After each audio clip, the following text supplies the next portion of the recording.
only gonna sand this flat area, and here you are.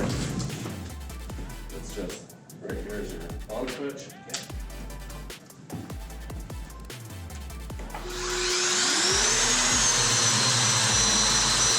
Nothing crazy, just enough to make not getting high about.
And now I'm not gonna set this off somewhere weird. I'm gonna set it right there on the lid, right next to the wall, right?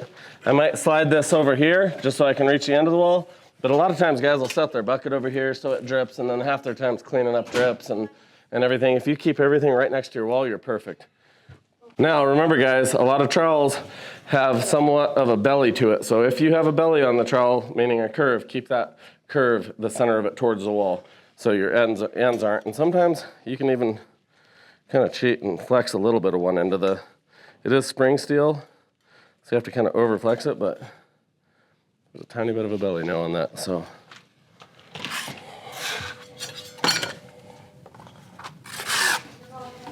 The speed you pull this at has everything to do with how much coverage you're gonna get out of this. Does that make sense?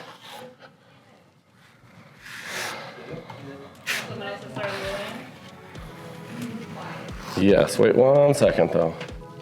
Let's just see how our coverage is going here.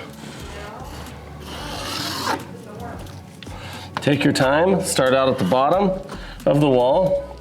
And I don't want, a lot of times guys get lazy with this and they don't want to run over and over this. See how much excess product I just pulled off of this wall? Run several passes and you're gonna want to run at a speed. Watch this, I'm gonna pull really slow. Do you see how it exposes the drywall?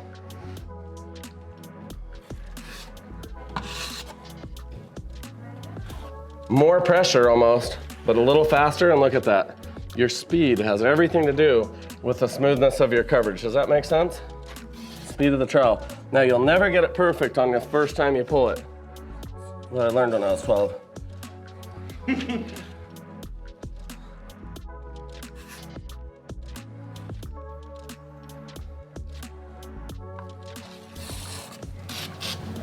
And you notice I'm not too steep of an angle here. I'm not trying to chop into the wall like this, right? And I'm not down here. I see people struggling and getting all messy. I even got a little bit there on my hands. I don't want epoxy on my hands right now. I want to be able to have a lot of control on this trowel. Does that make sense? Yeah.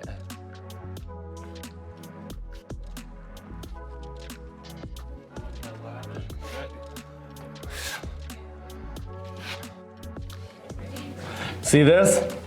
Little speck we didn't sand off, right? That's fine. It's fine. Failed it though, found it. And all we'll do is we'll make sure we clean that off our trowel because I don't want to be dragging that through my wall, if that makes sense. And working with two trowels is going to be pretty helpful.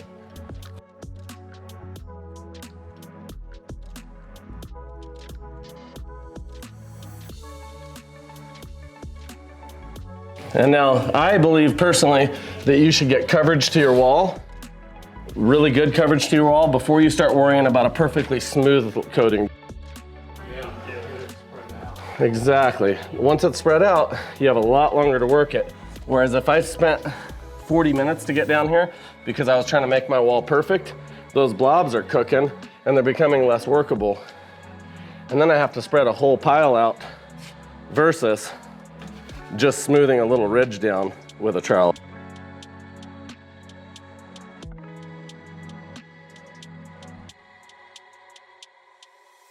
Now you see I'm taking some off because you don't want a whole bunch of excess product just because you had it. The best way to ruin any kind of job you're working with epoxy is to always try to use all the product you mixed, even if you have the look down that you're wanting. I've ruined a lot of jobs by trying not to waste product.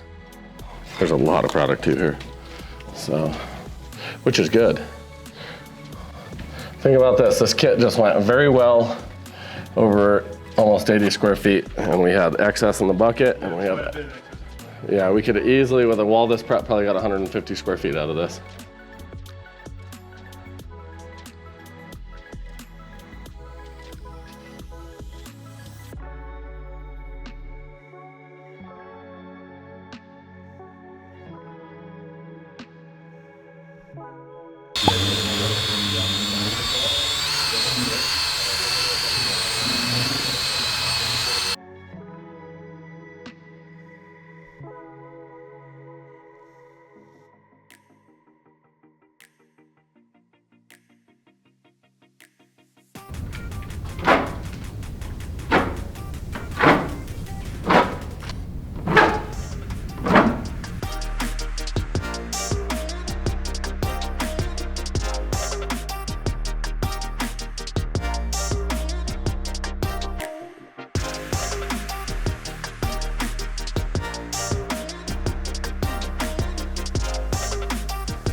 We are going to be coming back over here, troweling in, basically grouting all the lows with another epoxy, filling in all the little low spots, and you wouldn't want it uneven. So just try to keep the same consistency working across.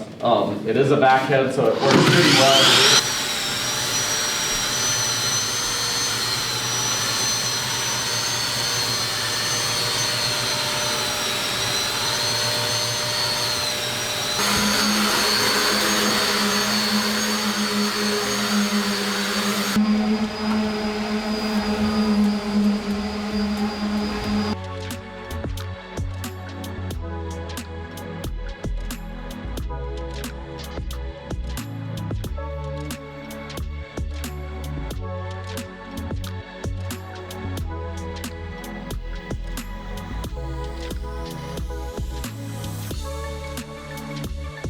So as you can see, this is a resin.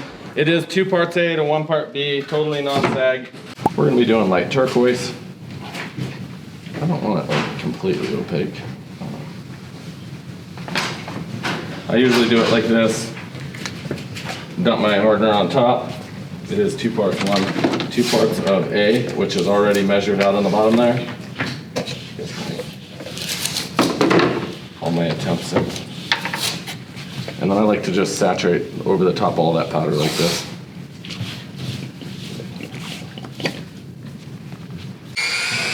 Take your time here. You're not mixing drywall mud where you need to whip it all around and try to get it all under there right away. So just take your time. If you're stirring for, 3 minutes before all the clumps disappear, there's nothing wrong with that.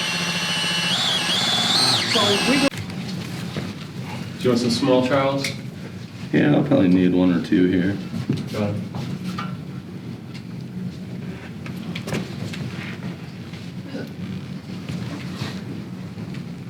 The biggest problem, guys, is that people are gonna start getting their trowel into this wall and start blobbing this epoxy all over, and then they'll drip out here, and then somebody will step in it, and then they'll walk down the hallway.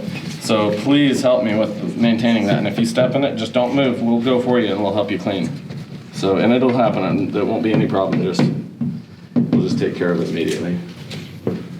Leave everything close to your wall so you're not